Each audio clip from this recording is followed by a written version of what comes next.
Hello，今次第五場幾好。上次推介咗金塊飛俾大家，同大家講下臨場，如果見到賠率高嘅，即係又回咗飛嘅，應該可以唔好理其他馬買啲 win pay 啊嘛。咁最尾回咗上20倍，結果就跑第二，輸俾堅先生。咁你同場睇，其實堅先生都勁嘅，不過就知道佢冇賠率啦當時，所以就冇揀到啦嚇。咁你而家睇翻堅先生其實都係贏個零馬位贏隻金塊飛，而且咧當時咧即係高下立見嗰隻堅先生同咩嗰隻另外一隻熱門係勤德佳比啦，兩隻都係初出嘅。咁你睇課集就知啦，其實堅先生應該係強啲嗰隻嚟嘅，不過就估可能勤德佳比同埋堅先生都應該會係熱門嚟嘅，所以兩者就唔可以揀晒。咁同埋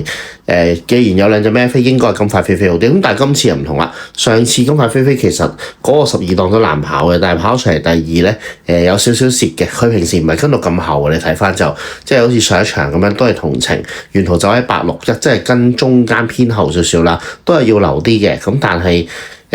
未至於去到包晒尾咯，上場就包尾吹上嚟22秒3嘅末段，所以佢係進步咗嘅，即係升班挑戰啲強啲嘅對手22秒3都淨係輸俾隻堅先生啫，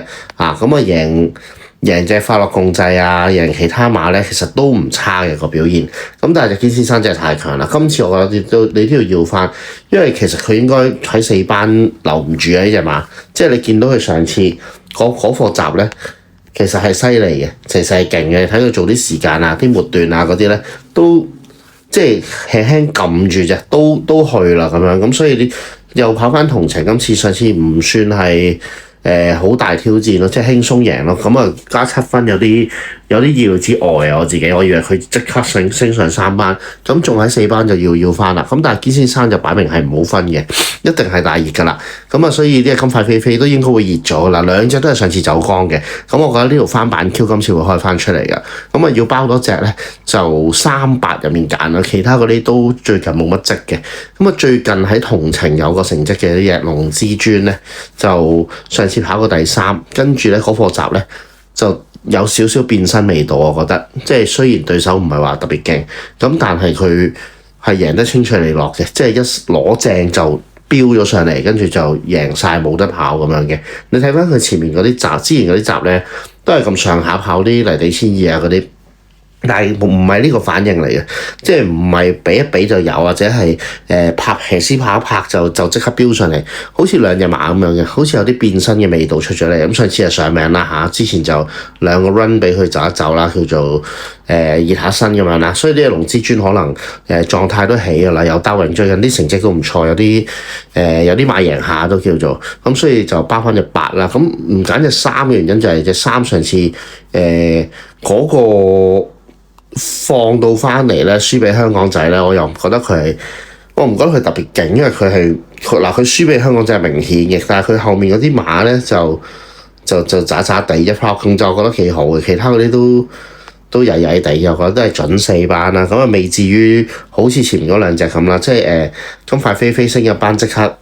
夠跑㗎啦，呢度已經堅先生就更加唔係4班啦，龍之尊就搏佢變身啦，變咗身就唔係呢啲分啦，亦都所以比較 flat 嗰隻咧，即係平平無奇嗰隻啦嚇，應該會維持喺呢啲分數，就算進步都要預下際遇嗰啲咧。4隻入面咧就係千杯不醉比較低少少，我覺得其他嗰啲馬我覺得冇乜點得跑㗎啦，所以就1-12一對啦，但係應該唔係幾好分嘅。如果你冇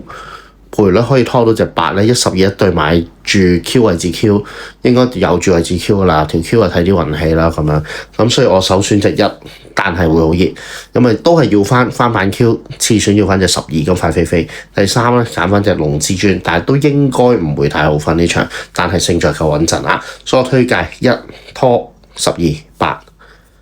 大家好啊，翻到嚟禮拜1啊，4月6號嘅沙田入馬。呢次又首場馬啦，又有呢個馬王嚟跑，幫大家分析翻尾場2000米3班。呢場馬咧就好多馬都啱啱其實都對嘅，呢次再嚟跑波路程可能又唔同啦，咁啊呢場咧，我嘅首選咧，我就揀翻隻就係呢個7號嘅榮駿大道啊。咁啊榮駿大道，咁啊呢隻馬連續2場都係短頭位咁樣見啊，即係爭少少。咁自從今個跑2場之後，其實之後每場無論贏定好定輸定好，其實都係好近嘅啫。咁除咗場12檔之後，輸得遠少之後，都係跑得好近嘅啫嘛。咁啊質素咧都不斷進步緊啦，咁啊一定係都有上升空間。咁楚航呢隻其實都係算今季搶分嘅馬嚟噶啦。咁啊上場跑完之後都嘅有養火氣啦。咁呢隻馬咧就其實啱啱以前即係初出嗰時，其實已經係贏緊1400、1600嗰啲噶啦，喺呢個澳洲嗰邊。咁啊明顯就係呢個係會越跑越長越好嘅馬嚟嘅。咁啊媽咪嗰邊啲血係其實佢個 Devon Moon 嗰啲已經贏到2000米啦，咁啊老豆本身自己都贏到2000米，咁啊2000米一定係更加啱跑啲，以佢呢啲落腳越嚟越慢嘅馬嚟講，咁啊周俊樂都梗係揸實唔放嘅呢隻馬，咁上場就對住呢個又係奔放頭咧，咁最尾咧係僅咧跑上嚟輸俾呢隻紫荊拼搏嘅啫，咁都等咗發財先鋒啊、安好啊、奔放嗰啲同場馬嘅。咁啊呢場咧真誠200米一定更加好追，咁啊點都要揸翻節，咁啊所以咧咁呢隻就係我嘅首選啦。咁啊次選咧我揀翻隻啊就係呢個10號嘅風神。咁啊風神呢隻馬咧就巴到嚟騎啦，咁啊轉咗種取勢，其實佢隻隻都想搏嘅，咁啊即係風神隻馬，只不過狀態一直都有啲反覆咁樣。咁啊2000米一定係好過1800㗎呢隻馬，咁呢隻馬其實過咗已經2200之後，其實一定係越長越好啊。咁上場1800米其實個步速即係最尾都係段有再加快，其實都係對佢嚟講難追少少，其實唔係特別啱佢去追。咁尤其佢都擺喺後面走啦，咁樣後面都追唔到上嚟。咁真誠嘅啱佢急咗出，其實都即係隨時冇咁幾多籌碼喺手咧。咁啊呢隻馬好明顯佢都想 keep 住去搏噶啦。咁啊呢次搵到巴度去呢個操呢隻馬啦，幫佢出賽啦。咁啊我覺得反而冷食咧，可以有機會係冷出嘅。咁啊呢隻馬，我覺得呢隻馬咧冷冷地，可能反而更加有機會跑得好。咁啊就係我嘅第2選啦。咁啊第3選咧同場咧我咧就揀咧就點都要揀翻隻6號嘅火焰閃耀。咁啊火焰閃耀呢隻馬咧2000米咧前一場咧其實都係同發財先鋒啊嗰啲一齊翻啦，都係跑人隻奔放咁樣。咁啊嗰場都係即係步速都偏快啲啦，咁最後佢都衝上嚟咁樣。咁啊呢隻馬當時都係點都係後追你隻馬咁樣，即係都冇咁前速噶啦。咁啊2000米一定啱佢啦。咁上去到1800米明顯就其實奪力短少少咁樣。咁啊呢隻馬咁啊大衛希斯其實今季佢都 keep 住都係跑即係搶嘅，咁啊搶攻。咁呢隻馬61分贏完之後，而家71分咧，73分已經直頭咁啊，都明顯都想佢繼續去爭取贏馬。咁啊試習都試得非常好啦，咁樣從化學習輕輕提示追上嚟，咁啊跑贏後面嗰啲巨木雙峰啊、嘉應全勝啊、安帝咁樣嗰啲。咁啊同場對手其實嚟去都係個雜馬啫，咁其實好多馬都見住冇分大起手，反而咧我啱啱講嘅2隻4歲馬，咁啊榮駿大道同埋呢隻火焰閃耀喺呢個後生啦，咁啊同埋仲有上升空間喺度，咁4歲當打先唔計，咁啊反而咧就有機會咧睇得多啲嘅，咁所以咧